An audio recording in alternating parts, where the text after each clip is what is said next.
Welcome to today's Explainer. Gift cards are absolutely fantastic for online shopping, right?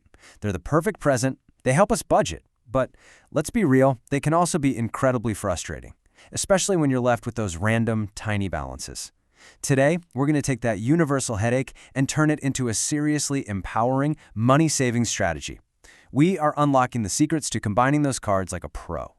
So let's dive right into a pain point I know we've all felt. Picture this. You finally decide to pull the trigger on a new pair of headphones, and you want to use up some gift cards you got for the holidays to maximize those savings. You've got, say, $14 on one Visa gift card, maybe $20 on another.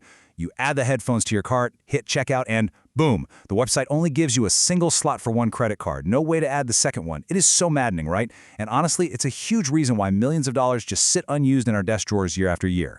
The core of this issue really boils down to where you're shopping. Think about it. When you're physically standing in a store at the register, you can hand the cashier like 5 different plastic cards. The register handles it flawlessly, no questions asked.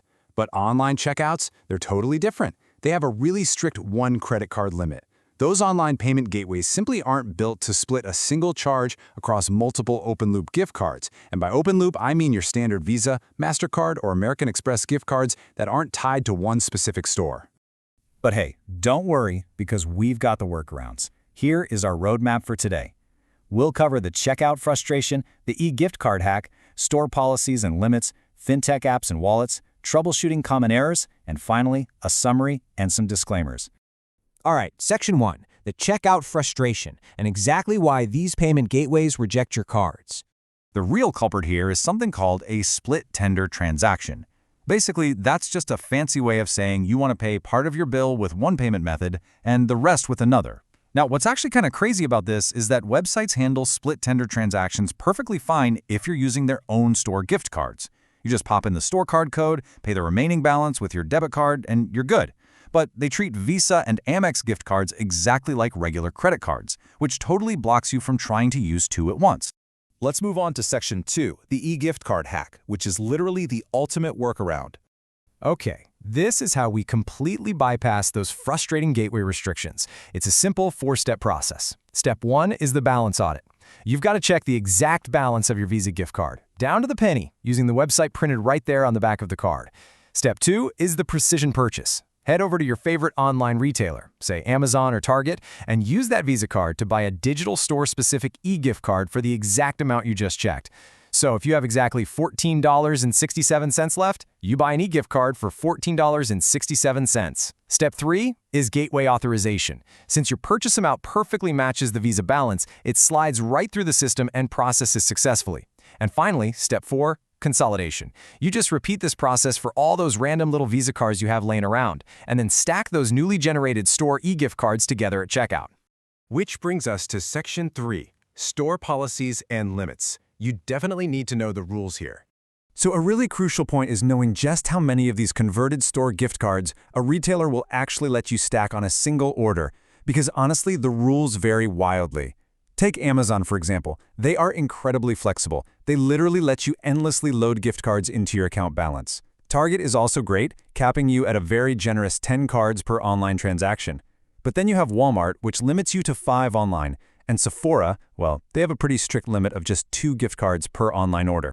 But wait, what if you're trying to buy, that pricey new Dyson hair tool at Sephora, and you've got 5 of these gift cards? Well, if you hit that strict 2-card online limit, you can actually override it.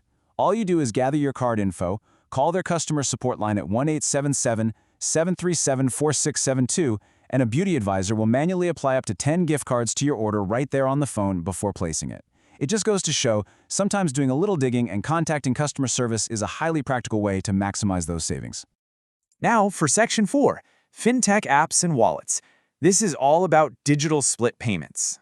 If buying store-specific e-gift cards sounds like a little too much manual work for you, third-party fintech apps and wallets act as amazing digital intermediaries.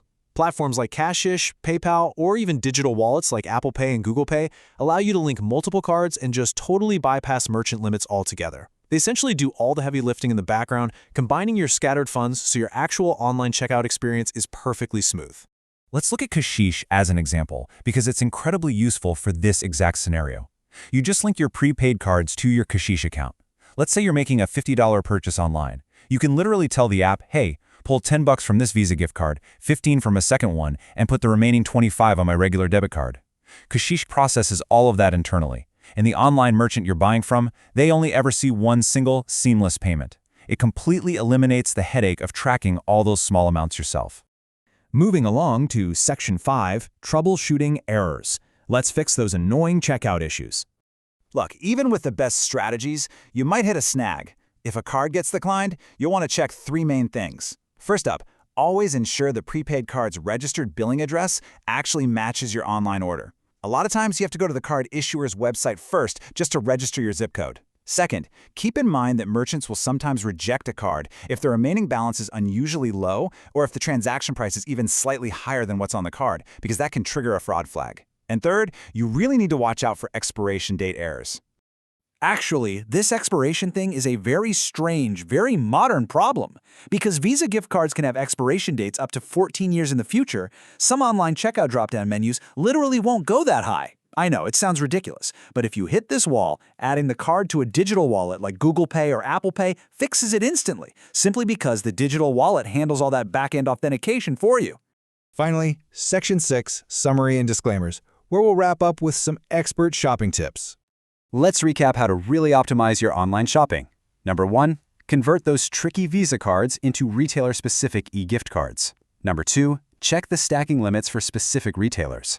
Number 3, definitely use apps like Kashish for advanced splitting if you want to skip the manual conversions. Oh, and bonus tip, you can combine all these methods with promotional codes or loyalty points to squeeze out even more value. But, as a required disclaimer, always check a retailer's most current terms and conditions, because specific policies and payment gateways can and absolutely do change.